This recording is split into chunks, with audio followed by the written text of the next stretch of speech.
মাস শেষ হয়ে আসলে যেন ঘরের বাজারটা একদম ফুরিয়ে যায় আর একটা অন্যরকম টেনশন কাজ করে বাজারে যেতে হবে বাজার করতে হবে। হ্যালো এভরিওয়ান, আসসালামু আলাইকুম সবাইকে, আমি Nowshin, welcome back to my new একটা ব্লগ। আশা করি আল্লাহর রহমতে আমার সকল আপু ভাইয়েরা যে যেখানে আছেন না কেন অনেক ভালো আছে। পরিস্থিতির জন্য এখন অনেক কিছু শিখে গেছি, পরিস্থিতি আমাকে একা চলতে শিখাইছে, বাজার করতে শিখাইছে, জীবনের সাথে যুদ্ধ করতে শিখাইছে। টানা কয়দিন ধরে ফেসবুকে দেখতেছিলাম বাজারে সবকিছুর দাম কমে গেছে, চালের দাম, তেলের দাম, সবকিছুর দাম নাকি কমে গেছে। তো ফেসবুকের ভুয়া খবর শুনে বাজারে চলে গেলাম, দৌড় দিয়ে বাজারে গিয়ে দেখি দোকানদার ভাইদের যখন বলি দাম তো কমে গেছে, তখন দোকানদার ভাইদের সাথে ঝগড়া লেগে যায়। কি আর বলবো, বলে আপা আপনি যে ফেসবুকে শুনে আসছেন ওই ফেসবুক থেকেই বাজার করেন, আপনার আর বাজারে এসে বাজার করতে হবে না। তো আমি আর কি সবজি টবজি, তেল, সাবান যা যা দরকার ছিল কিনে নিয়ে আসলাম। আর সব কিছুর দাম অনেক বেশি ছিল।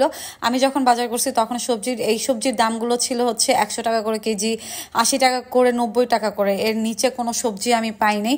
একটু একটু করে আমি সবজি নিয়ে নিই। তো আগে হচ্ছে 1500 টাকায় অনেক বাজার হয়ে যেত, আর এখন আপনি 4-5 হাজার টাকা নিয়ে গেলেও মনে হয় না ব্যাগ ভর্তি মাছ মাংস বা বাজার করে ফিরতে পারবেন। আমরা যারা মধ্যবিত্ত মানুষ আছি আমরাই বাজার করতে গেলে হিমশিম খেয়ে যাই।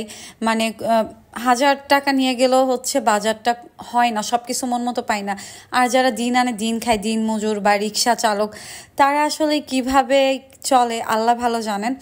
বাজারে গিয়ে মাছের দাম জিজ্ঞাসা করতেছিলাম, আর সব মাছের দাম এত চড়া, মানে আমি বুঝতেছিলাম না কি মাছ রেখে কি মাছ নিব। তো হিমশিম খেয়ে যাই। তো আমি একটু একটু করে সব ধরনের মাছই নিয়ে আসি, বাজার থেকে কেটে নিয়ে আসি। আর চিংড়ি মাছটা আমি কাটতে পারি নাই, বাসায় নিয়ে তারপর হচ্ছে নিজে নিজেই কাটছি। মাছ কাটতে পারি না, মাছ কাটতে গেলে বাজার থেকে এক্সট্রা আপনার 1 কেজি মাছে হচ্ছে 60 টাকা বা 40 টাকা এরকম দিতে হয়। আমি মাছ কেনার পরে মাছগুলো যখন কাটতে দিলাম, কাটার পরে অন্য দিক দিয়ে দেখি হচ্ছে শুটকি মাছের দোকান, দৌড়ে চলে গেলাম। শুটকি মাছের দাম তো দেখি আরো অনেক বেশি। তো আমার যেহেতু শুটকি ভর্তা খেতে অনেক ভালো লাগে, আমি মোটামুটি একটু করে শুটকি নিয়ে নিই। শুটকি মাছ কিনতে গিয়ে মনে হলো যে আমার শুকনা মরিচ কিনতে হবে, কারণ যে কোনো ভর্তায় হচ্ছে ঝাল খেতে একটু বেশি ভালোবাসি, তাই শুকনা মরিচের ঝালটা আমার ভালো লাগে। তো বাজারে সবকিছু কেনাকাটা শেষ করে অনেক বেশি ক্লান্ত হয়ে গেছি, পরে মনে হলো যে একটু ফ্রেশ জুস খাই।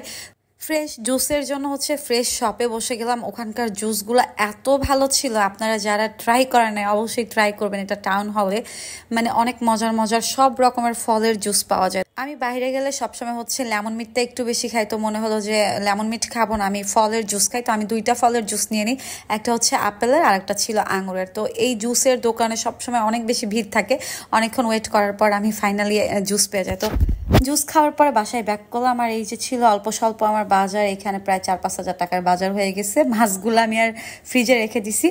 আর বাসায় ফেরার পরে হচ্ছে আমি বাজারগুলো গোছগাছ করতেছিলাম আর ভাবতেছিলাম আল্লাহ দিন দিন সবকিছুর যে হারে দাম বাড়তেছে, সামনে কি হবে আল্লাহই ভালো জানে। তো আজকের ভিডিওটা এই পর্যন্ত। ভিডিওটি ভালো লাগলে অবশ্যই লাইক কমেন্ট শেয়ার করে দিবেন, আমার পেজটি ফলো করে দিবেন। আর আমার ইউটিউব চ্যানেল থেকে যারা আমার ভিডিও দেখেন অবশ্যই আমার ইউটিউব চ্যানেলটি কিন্তু সাবস্ক্রাইব করে দিবেন। সবাই ভালো থাকবেন, ইনশাল্লাহ দেখা হবে নেক্সট ভিডিওতে। আল্লাহ হাফেজ সবাইকে।